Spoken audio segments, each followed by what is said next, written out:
Assalamualaikum warahmatullahi wabarakatuh anak-anak semuanya. Melanjutkan materi pada video pembelajaran sebelumnya, kali ini Ibu Uca akan menjelaskan materi mengenai bentuk-bentuk interaksi sosial. Nah, materi ini juga dapat kalian baca di buku paket kalian halaman 68-77, atau kalian dapat secara online googling di laman gerbangkurikulum.sma.kemdikbud.go. Oke, bentuk interaksi sosial sendiri di dalam masyarakat itu dibagi menjadi dua, yakni asosiatif dan disosiatif. Asosiatif itu merupakan hubungan yang menunjukkan kerjasama.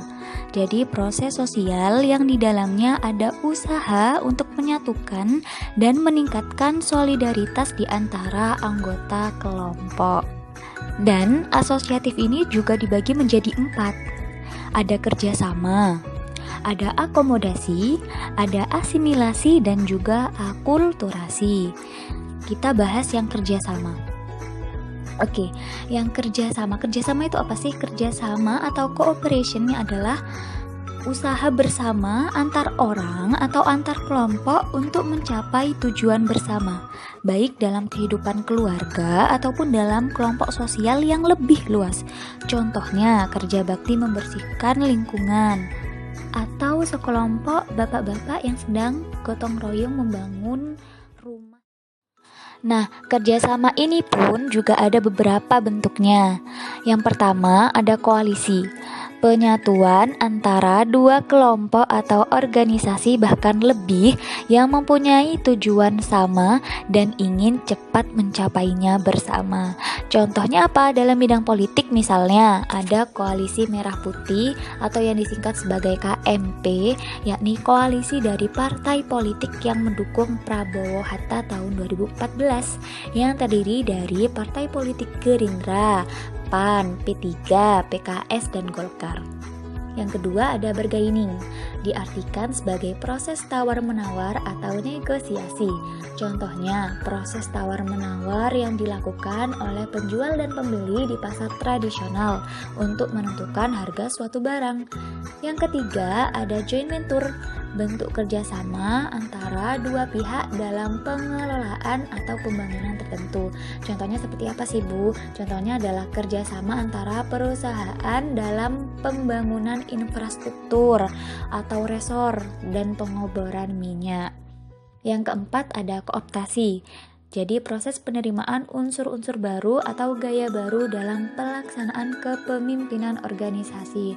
Contohnya, pemerintah Indonesia membuat undang-undang yang berisi pernyataan anti korupsi. Kemudian seorang anggota dari suatu organisasi misalnya mengikuti suatu musyawarah dan saat keputusan dia menerima pendapat orang. Bentuk asosiasi yang kedua setelah kerjasama adalah akomodasi. Nah, akomodasi singkatnya dapat diartikan sebagai upaya mengatasi ketegangan, dan akomodasi juga banyak bentuknya.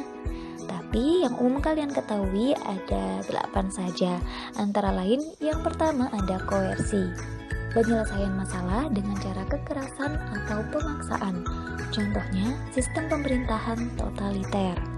Yang kedua ada kompromi. Kompromi adalah suatu bentuk akomodasi ketika pihak-pihak yang terlibat perselisihan saling mengurangi tuntutan sehingga tercapai suatu penyelesaian. Nah, contohnya seperti apa? Perjanjian gencatan senjata antara dua negara yang sedang terlibat perang. Atau contoh sederhananya adalah saat kamu melakukan kompromi dengan teman sekelasmu untuk memenangkan juara lomba kebersihan antar kelas misalnya. Nah, yang ketiga ada mediasi, yakni upaya penyelesaian pertikaian oleh pihak ketiga tetapi tidak diberikan keputusan yang mengikat. Contohnya penyelesaian sengketa yang dibawa ke kepala desa. Contoh lainnya, mediasi pemerintah Republik Indonesia untuk mendamaikan faksi-faksi yang berselisih di Kamboja. Yang keempat ada arbitrase. Jadi, apabila pihak-pihak yang berselisih tidak sanggup mencapai kompromi sendiri, diundanglah pihak ketiga yang tidak memihak atau netral untuk mengusahakan penyelesaian. Contohnya, penyelesaian pertentangan antara pengusaha dan serikat buruh diselesaikan melalui arbitrase. Jadi, arbitrase ini sama dengan mediasi, sama-sama mengundang pihak ketiga, tetapi di arbitrase pihak ketiga ini memiliki kewenangan lebih, sehingga keputusannya dapat diterima oleh kedua belah pihak. 5. Ada konsiliasi. Nah, konsiliasi sendiri adalah upaya mempertemukan keinginan dari pihak yang berselisih demi tercapainya suatu persetujuan bersama. Contohnya seperti apa? Misalnya panitia tetap menyelesaikan masalah ketenaga kerjaan, mengundang perusahaan dan wakil karyawan untuk menyelesaikan masalah. Contoh lainnya, misalkan pertemuan antara peserta didik dan guru saat akan melakukan penelitian sosial di lingkungan masyarakat. Kemudian yang keenam, yakni toleransi. Toleransi adalah bentuk akomodasi tanpa persetujuan resmi. Nah, contohnya seperti apa? Misalnya, Thomas yang beragama Katolik memberikan kesempatan kepada Ahmad yang beragama Islam untuk beribadah meskipun Ahmad sedang berada di rumah Thomas. 7. Ada stalemate. Stalemate ini terjadi ketika kelompok yang terlibat pertentangan mempunyai kekuatan seimbang. Jadi keduanya sadar bahwa tidak mungkin lagi maju atau mundur sehingga pertentangan akan berhenti dengan sendirinya. Jadi mereka capek-capek sendiri, akhirnya masalah itu berakhir. Contohnya isu nuklir Iran. 8. Ada adjudikasi. Adjudikasi adalah penyelesaian masalah melalui pengadilan. Contohnya seperti apa, Bu? Nah, bentuk asosiasi yang ketiga setelah akomodasi adalah asimilasi. Asimilasi adalah percampuran dua budaya di mana budaya yang lama itu hilang. Contohnya seperti apa, Bu? Misalnya, masyarakat Indonesia yang ikut-ikutan turis asing mengenakan pakaian bikini di pantai. Bentuk asosiasi yang keempat setelah asimilasi adalah akulturasi. Nah, akulturasi ini adalah percampuran dua budaya di mana budaya yang asli tidak menghilang. Contohnya seperti apa? Contohnya adalah wayang yang berkisahkan cerita Mahabharata dan Ramayana. Kita tahu sendiri cerita Mahabharata dan Ramayana baik di Indonesia ataupun di India memang secara bahasa berbeda, tetapi isi ataupun penyampaiannya atau jalan ceritanya itu tetaplah sama, tidak berubah. Kemudian contoh lainnya, misalnya masjid bercorak Tiongkok di mana masjid ini tidak kehilangan fungsinya sebagai tempat ibadah. Contohnya Masjid Cengho yang ada di Jember. Bentuk interaksi sosial yang kedua setelah asosiatif adalah disosiatif.